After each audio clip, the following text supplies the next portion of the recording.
Olá, nesse segundo vídeo nós vamos trabalhar a transposição da voz ativa para a voz passiva analítica.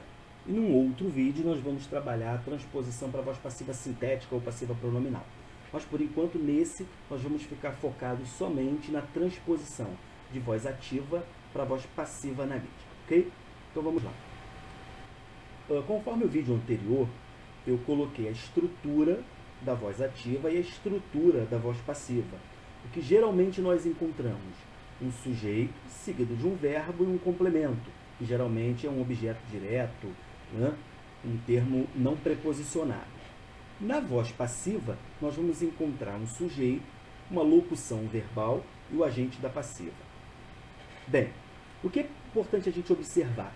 Que na transposição da voz ativa para a voz passiva analítica, o sujeito vira agente da passiva, o complemento vira sujeito e o verbo vira uma locução verbal.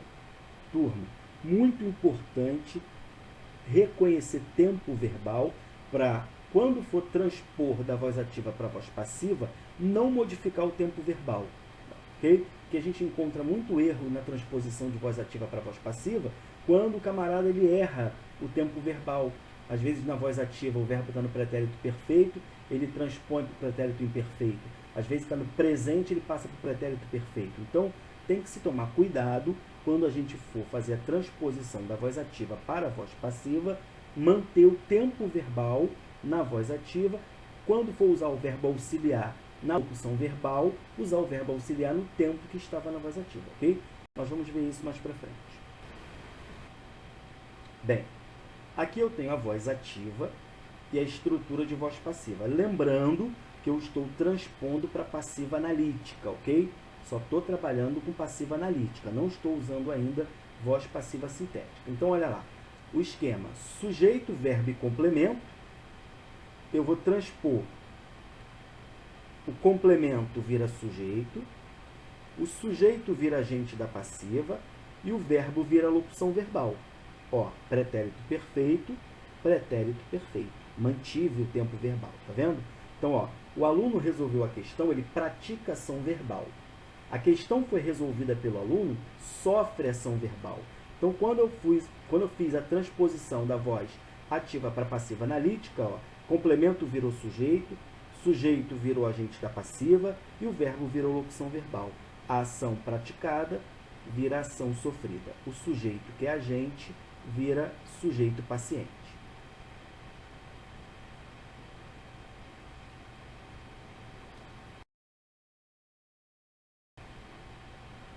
Ó, sujeito, agente da passiva, complemento, sujeito e verbo, locução verbal. Ok? Então, ó, o sujeito vira agente da passiva, complemento vira sujeito e o verbo virou locução verbal. Lembrando do tempo, ó, pretérito perfeito, pretérito perfeito. Ok? Quando eu tenho a cozinheira prepara uma boa refeição, o que eu tenho que observar na hora de fazer a transposição da voz passiva para a voz passiva? Identifico o sujeito, esse sujeito automaticamente vira agente da passiva, o complemento vai se transformar em sujeito e o verbo vai virar uma locução verbal. Então, ó, na voz ativa, a cozinheira prepara uma boa refeição, o sujeito pratica ação verbal. Aqui agora o complemento virou sujeito, o sujeito sofre ação verbal. Uma boa refeição é preparada pela cozinheira. Opa, ó, tempo verbal. Prepara, presente. É preparada, presente. Ok? Então, ó, transpus da voz ativa para a voz passiva, fazendo a cruzadinha, respeitando o tempo verbal. Vamos ver um outro exemplo. O diretor fará uma reunião. Sujeito, verbo e complemento, ok? Sujeito vai se transformar em agente da passiva, o complemento vai se transformar em sujeito e o verbo, que está no futuro, vai virar uma locução verbal também no futuro. Então, o diretor fará uma reunião, o sujeito é agente, pratica ação. Uma reunião será feita pelo diretor, o sujeito sofre ação, ok? Durante o carnaval, algumas pessoas usavam máscaras. Repara que eu coloquei um termo acessório aqui, ó, que é um adjunto adverbial de tempo, que até então não falei de adjunto adverbial, né? Eu só estou falando de sujeito, verbo e complemento. Isso mostra que na hora de fazer a transposição para a voz passiva, os acessórios não vão interferir, porque eu preciso encontrar sujeito, que é algumas pessoas, que vai virar o agente da passiva, o complemento, que vai virar sujeito, e o verbo, que vira uma locução verbal. Observa, em nenhum momento o adjunto adverbial interferiu na hora de eu passar da voz ativa para a voz passiva. Porque, olha, o sujeito virou agente da passiva, o complemento virou sujeito e o verbo virou locução verbal. Ok? Passei da voz ativa para a voz passiva e nada interferiu. Posso dizer que esse termo pode ocupar o final da oração? Pode. Ó, máscaras eram usadas por algumas pessoas durante o carnaval. Não interfere. Poderia colocar até no meio da oração. Ó, máscaras durante o carnaval eram usadas por algumas pessoas.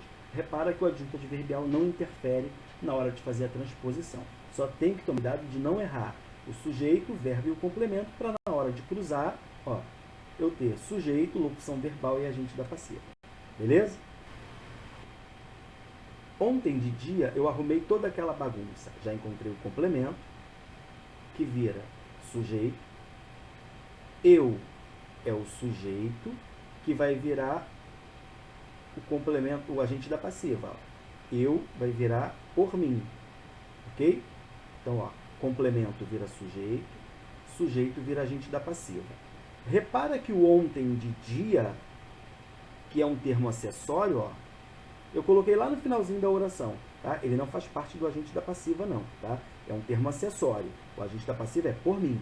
Então, eu digo ó, que ontem de dia eu arrumei toda aquela bagunça, é o mesmo que eu dissesse.